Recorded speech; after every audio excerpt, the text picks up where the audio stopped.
Assalamualaikum warahmatullahi wabarakatuh. Perkenalkan, nama saya Miftahul Bermasari, NIM 8.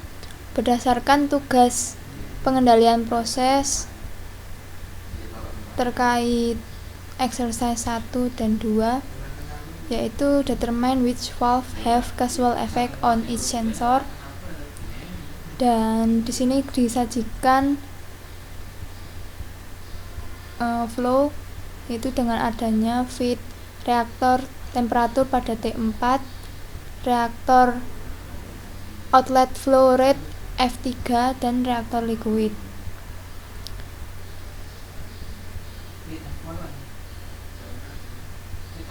Untuk exercise 1 sendiri, T4 ini adalah feed reaktor temperatur dan reaktor outlet flow rate nya F4, hot oil. Untuk valve yang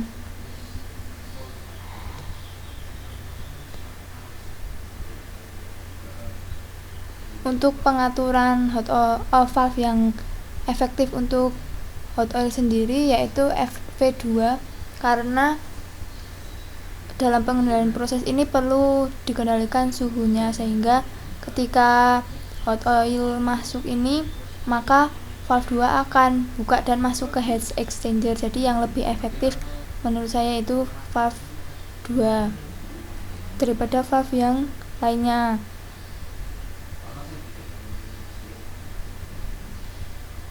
Kemudian untuk exercise 2 yaitu tentang disajikan kasus, ada 5 kasus, dan kita diberikan untuk memberikan saran tentang control configuration nya sendiri, bagaimana proses ini lebih efektif dengan feed-nya sendiri metan, etan, propan, butan, dan pentan. Untuk produknya sendiri yaitu ada liquid product dan vapor product. Tekanannya sendiri yaitu 1000 kPa dan suhunya 298.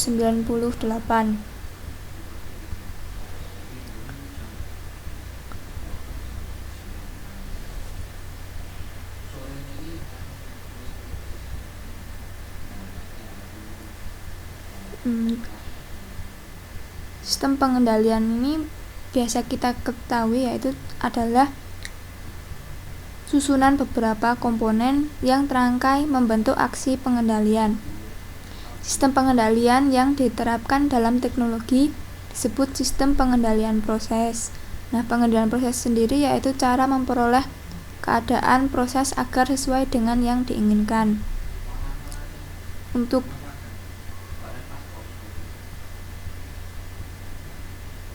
sistem pengendalian proses harus mampu menekan pengaruh gangguan sehingga dapat mempertahankan kondisi operasi yang bagus atau steady operation dalam batas operasional.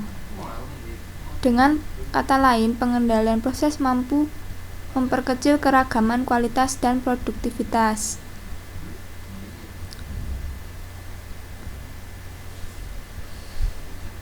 Tujuannya sendiri yaitu untuk menghasilkan proses yang baik dan aman serta keuntungan yang maksimum.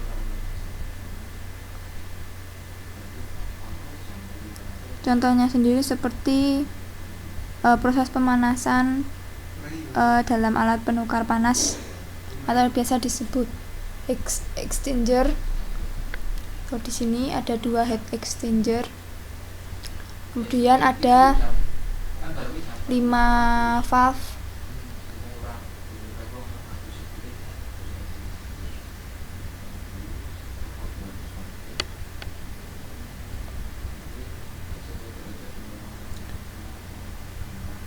Proses yang dapat mempengaruhi pada proses ini menurut saya yaitu pertama laju alir, kemudian suhu liquidnya sendiri, kemudian laju alir panas juga berpengaruh, kemudian panas yang hilang ke lingkungannya.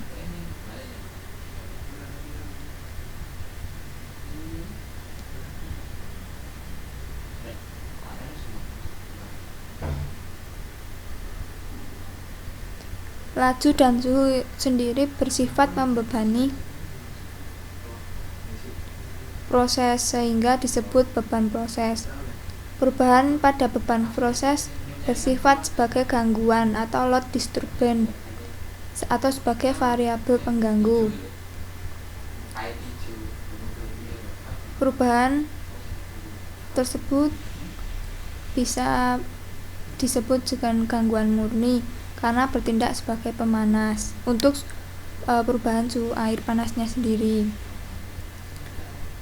Nah, pengendalian proses tersebut ditujukan untuk bagaimana menjaga suhu pada proses tersebut dengan nilai atau set point yang diinginkan.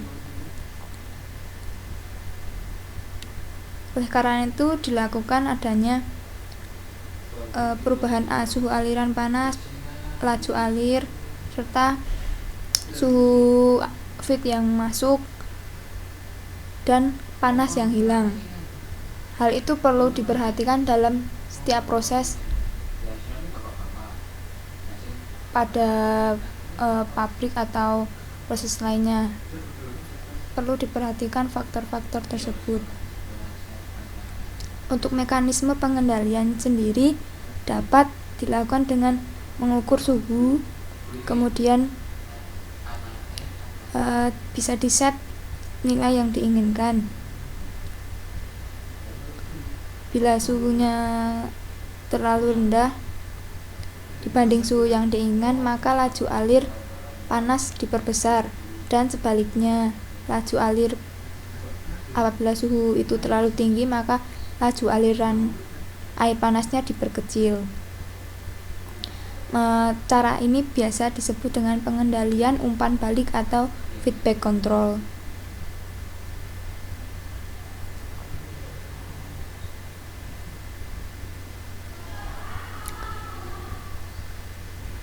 Sekian yang dapat saya sampaikan. Wassalamualaikum warahmatullahi wabarakatuh.